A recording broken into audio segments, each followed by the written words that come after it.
Llevo 10 años de sacerdote y en estos 10 años he aprendido poco a poco a comunicar un mensaje frente al público. Proceso que todavía continúa hoy, pues uno no debe nunca dejar de aprender. Llevo 10 años y no significa que sigo examinando cómo debo mejorar. Así que el hecho de que lleve 10 años haciéndolo no significa que no necesito seguir aprendiendo.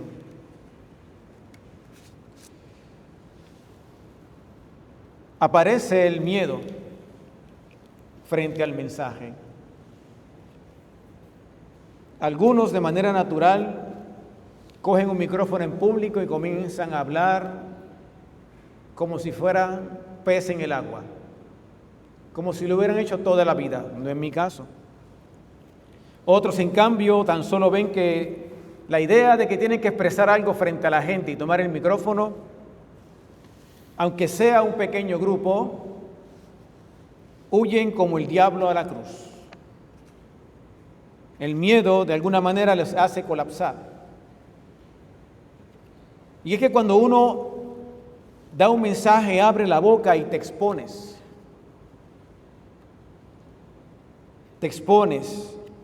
Pero he aprendido que una de las cosas que debemos aprender es a superar el miedo. Lo que no significa que cada vez que nos corresponda comunicar algo, el miedo no esté ahí.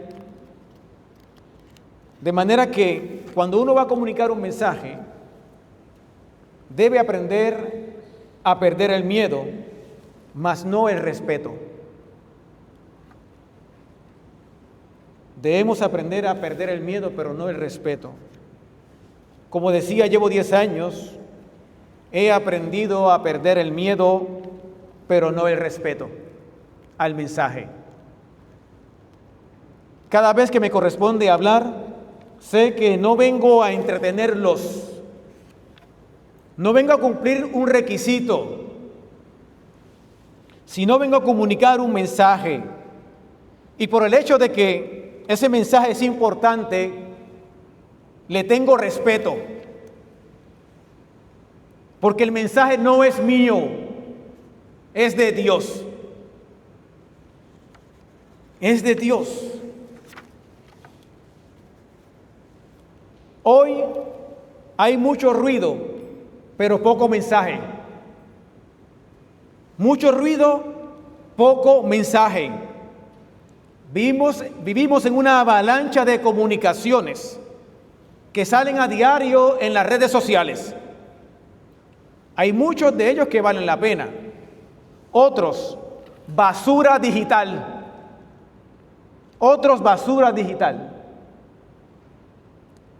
Pero el hecho de que los medios digitales sean en su mayoría un basurero digital, no podemos dejar de llevar por medio de ellos el mensaje. Hay que utilizarlos, como nos está enseñando el Papa León. Los medios digitales, la tecnología en favor del Evangelio. Quiero ver el mensaje a la luz de Isaías, que es lo que hemos leído hoy. El libro de Isaías nos habla de la importancia del mensaje, por eso he comenzado así, de un mensaje que viene de parte de Dios. Isaías se considera un libro que fue compuesto al menos por 3 personajes, inspirados en los oráculos de un mismo profeta. ¿Por qué decimos 3 Isaías? Porque duró aproximadamente 300 años componer este libro. Así que no es de suponer que Isaías duró 300 años. Debieron haber al menos 3 Isaías. Y algunos hablan de 4 Isaías. El primer Isaías lo encontramos del capítulo 1 al capítulo 39. Ese es el primer Isaías. ¿Y qué habla ese Isaías? ¿Cuál es el mensaje de ese primer Isaías, de esos 39 capítulos iniciales? El mensaje es denunciar que hay un problema en el pueblo. hay una corrupción, hay una injusticia latente y una amenaza. Hay un pueblo asirio que está buscando entrar y ocupar el territorio del pueblo de Dios. Por tanto, el profeta tiene que denunciar que el pueblo tiene que arreglar su vida y prepararse para la amenaza que viene. Esos son los primeros 39 capítulos, el mensaje, advertencia de una amenaza, un peligro. El segundo Isaías, del 40 al 55. Este mensaje, ¿de qué habla? Todas las advertencias que se les hicieron se cumplieron, pues ahora son exiliados. La amenaza se cumplió. Lo que les había dicho aconteció. Los babilónicos o los babilonios fueron los que finalmente invadieron el pueblo o el territorio y fueron expulsados de la tierra que Dios le había prometido. Y por último, el tercer Isaías aparece del 56 al 66, donde ya cumplido el tiempo, el pueblo regresa del exilio y se encuentra con la desolación, con la destrucción, y que tienen que comenzar de nuevo. Esos son los tres Isaías. Uno que advierte una amenaza con su mensaje, otro que hace cumplir o advierte que se cumplieron las amenazas, y el tercero que les dice al pueblo: hay que volver a comenzar. Ahí está el resumen del libro de Isaías. ¿Dónde nos ubicamos hoy con lo que hemos leído? Capítulo 55, lo que significa que es el segundo Isaías, final del segundo Isaías, donde el mensaje dice que se ha cumplido, se cumplió. Es como cuando te dicen: se los dije. Mi mamá me lo decía muchas veces: te lo dije, no me hiciste caso y te pasó, te lo dije. Ese es el segundo Isaías, el que parece como nuestras madres diciéndonos: te lo dije, pero no me hiciste caso. Y en esta afirmación contundente de Isaías, que lo que Dios dijo se cumplió, tenemos que mirar ahí dos actores, dos personajes principales. ¿Cuál es el primero? La palabra que sale de la boca de Dios. Dice así: así como baja la lluvia y la nieve del cielo. Así compara Isaías lo que sale de Dios. Es algo que baja de arriba y llega abajo. Un mensaje que viene directamente de la boca de Él. Importante mencionar que esa palabra bajó, se abajó. Por lo tanto, nadie puede decir: nadie me lo dijo. Es decir, la palabra de Dios no es para solamente algunos que son capaces de subir a unas alturas, a una contemplación, de llegar al cielo y entender lo que Dios está diciendo. No, porque dice la palabra de Dios que Dios abaja, se pone a nuestro nivel y te habla del tú a tú. De tal manera que no hay excusa para decir: no me lo dijeron, no entendí lo que Dios me quiso decir, porque Dios abaja como la lluvia. Se coloca a nuestro propio nivel de entendimiento. El primer actor es la palabra que baja como una lluvia. ¿Y cuál es el segundo actor? La tierra. Es esa tierra que recoge la lluvia. Dice así: sin antes empapar la tierra, de fecundarla y hacerla germinar. Tres cosas pasa con la tierra cuando recibe la lluvia que viene de Dios. Empapa la tierra, la fecunda y la hace germinar. Eso debería pasar con la tierra. Así que en este segundo Isaías, el profeta hace ver que todo lo que sale de Dios se cumple. Por eso dice, mi palabra no va a regresar atrás vacía, porque va a cumplir el propósito. Es decir, lo que yo dije se va a cumplir. Va a regresar atrás porque Dios no nos habla en vano. Dios nos dice cosas por decirlas. Dios cuando habla y abre su boca es porque tiene algo importante que decirnos. Así que los dos actores es la lluvia, que es Dios, su palabra, y la tierra. ¿Quién es la tierra? Nosotros. Nosotros. Dios es la lluvia, yo soy la tierra. Que tengo que ser capaz de empaparme de lo que Dios me tiene que traer, hacerla germinar. ¿Para qué? Para que dé fruto. ¿De qué fruto estaríamos hablando nosotros? Si la palabra es Dios como lluvia y nosotros la tierra que debemos dar fruto, un fruto que yo te hago señalar aparece en Mateo capítulo 3, verso 8. ¿Quién habla ahí?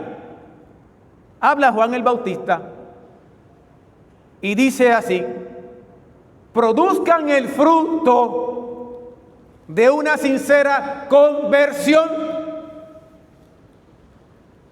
Se los dije, pero no me hicieron caso. Dios habla y nos advierte cosas para cambiar, pero no queremos. No queremos.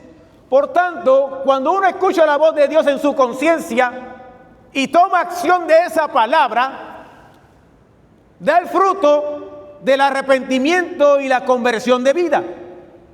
Por tanto, si te preguntas de algún fruto que Dios espera de nosotros, cuando trae a tu vida el mensaje, es que cambies. Conversión. Así dice Juan que llega el reino a la vida de una persona cuando cambia. Significa que el reino de Dios ha llegado a tu vida cuando cambias. De lo contrario, pasa lo siguiente: una tierra que nunca se empapó, se quedó seca y por tanto desierta. No se da nada allí, porque está seca. Quisiera añadirle a esta analogía de la lluvia y de la tierra la del espejo. Un espejo. ¿Qué es un espejo? Un espejo ayuda a reflejar una imagen. Una imagen que de lo contrario quedaría desconocida. Si tú no te aprendes a mirar en un espejo, nunca sabes cómo te ves. Sería un desconocido para ti. Tendrías que saber quién eres de acuerdo a lo que dicen otros. Lamentablemente hoy parece que es así. La gente sabe quién es porque los otros dicen de uno. Es decir, nos comparamos con los otros como si fueran ellos el espejo de nuestras vidas. Hoy vive la gente así, comparándose. Como si la gente fuera el espejo. Un espejo revela algo que tú desconoces. Cuando te miras, sabes cómo eres. Dicho de otro modo, un espejo viene a revelar algo que tú desconoces. Tu imagen, tu apariencia, cómo te ves. Una revelación. Una revelación que al menos trae dos cosas. Un espejo te revela unas cosas que se pueden arreglar. Cuando tú te mires en el espejo, hay algo que te puedes arreglar. Pero también un espejo refleja o revela algo que tienes que aceptar. Unas cosas se pueden arreglar y otras cosas las tienes que aceptar. Por lo tanto, cuando tú te miras al espejo, tienes que tener un alto grado de honestidad contigo y actuar conforme a la verdad de lo que ves, con transparencia. Te cuento una experiencia de mi vida que tiene que ver con el espejo. Hubo un tiempo que evitaba mirarme al espejo cuando era adolescente. Y la gran razón era porque yo sufrí de mucho acné, muchas ampollitas. Y al principio las veía como algo de crecimiento. Me estoy haciendo grande. Porque quien le sale el acné, al menos para ese tiempo, porque yo veo que era gente que no le sale acné, cuando salía acné, reflejaba de que ya estabas creciendo. Al principio una que otra estaba bien, pero cuando empezaron a multiplicarse y a doler, ya no me quería mirar al espejo, porque cada vez que me miraba al espejo sabía que había una más que se había multiplicado. ¿Cuánto tiempo duré así, sin mirarme atentamente al espejo? Yo diría como 10 años. Me duró mucho tiempo el acné. No se me quitaba. Mire que probé jabones, mire que usé remedios, no se me quitaba. Pues me resigné a tener las ampollas en mi cara. ¿Por qué les digo esto? Porque nos da miedo mirarnos al espejo, confrontarnos. Porque no tiene ningún sentido pararte al espejo con los ojos cerrados. No tiene sentido pararte frente al espejo con los ojos cerrados.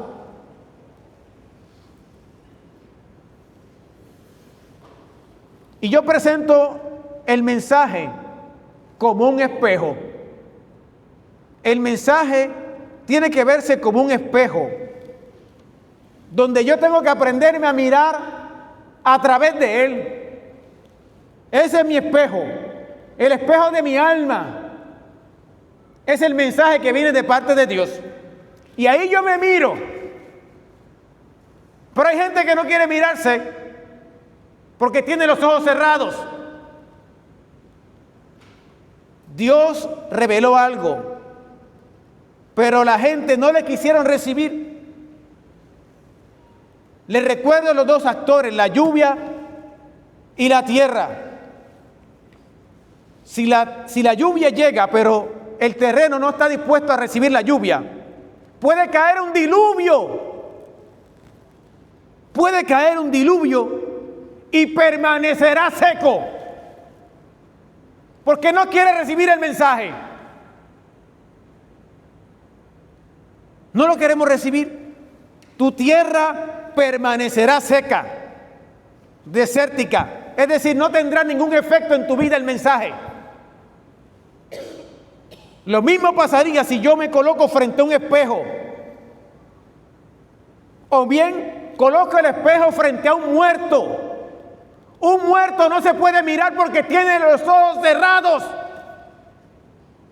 ¿Qué muerto se puede mirar?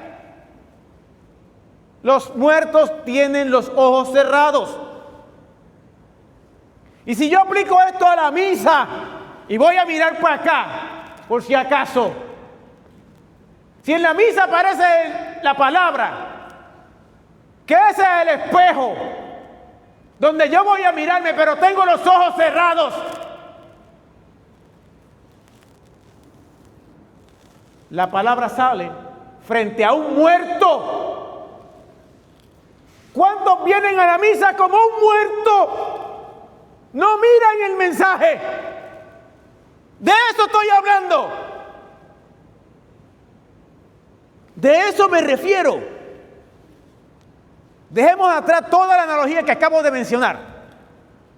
El mensaje aparece en todas las misas, pero no quiero mirarlo, porque cierro los ojos. No quiero que Dios me diga algo que no quiero escuchar. Tierra seca. Por más que pongamos un espejo frente a un muerto, no va a pasar nada, porque el mensaje no entra ahí. Termino. Dice Juan que el Señor vino a los suyos y los suyos no le reconocieron. Juan 1:11. Algunos corrigen esta frase diciendo que no dice así: el Señor vino a los suyos y los suyos no le reconocieron. Algunos dicen no, lo que dice ahí es: el Señor vino a lo suyo, es decir, a sus asuntos, pero no le recibieron. Me quedo con esa. Dios bajó del cielo con una misión.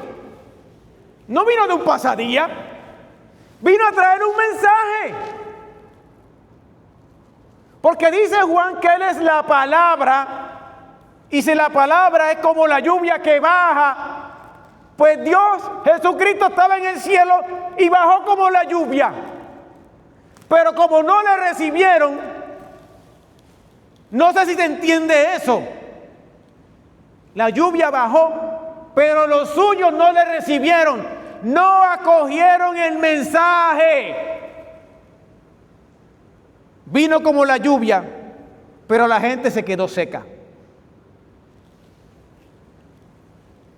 Porque dice Juan: existía en el principio y estaba en Dios, y esa palabra era Dios, y la palabra se hizo carne y acampó entre nosotros, dice el verso 14. En otras palabras, es que estaba arriba, bajó como la palabra hecha mensaje, tal y como dice Isaías. Pero hay un problema. Esa palabra bajó, pero no le quisieron recibir. Por tanto, todo el mensaje, que si la parábola del sembrador, que si la semilla, ¿cuál es el mensaje principal? ¿Cuál es el problema principal? La tierra es el problema principal. ¿Y cuál es la tierra? Nosotros. Todo el mensaje tiene que ver con la tierra. Si la tierra no recibe el mensaje, no pasa nada. Ese es el mensaje de este domingo. Si no le recibimos, se resistieron a recibirle. Pero esta palabra, hermanos y hermanas, es de esperanza para nosotros. Porque no quisiera traerte una tragedia, sino una esperanza. Porque ese mismo texto dice de otro grupo. Unos no le recibieron, pero otros sí. Otros sí. Porque dice así: pero a los que lo recibieron, les dio poder de ser hijos de Dios. ¿De qué grupo seremos nosotros? Aquellos que se atrevieron a recibir a Jesús, que le abrieron la puerta a su corazón y dejarse empapar por su palabra, por su mensaje. Y es que como un espejo, esa palabra de Dios revela que hay algo que debe cambiar para parecernos a Jesús. Por eso Dios quiere que tú veas el mensaje, porque Él es el espejo para que tú te parezcas a Él. Ese es el espejo.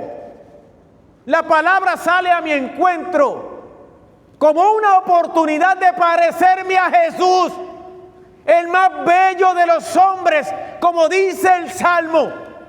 Por tanto, esto no es de feo ni bonito. Es que el que se parece a Jesús siempre es lindo.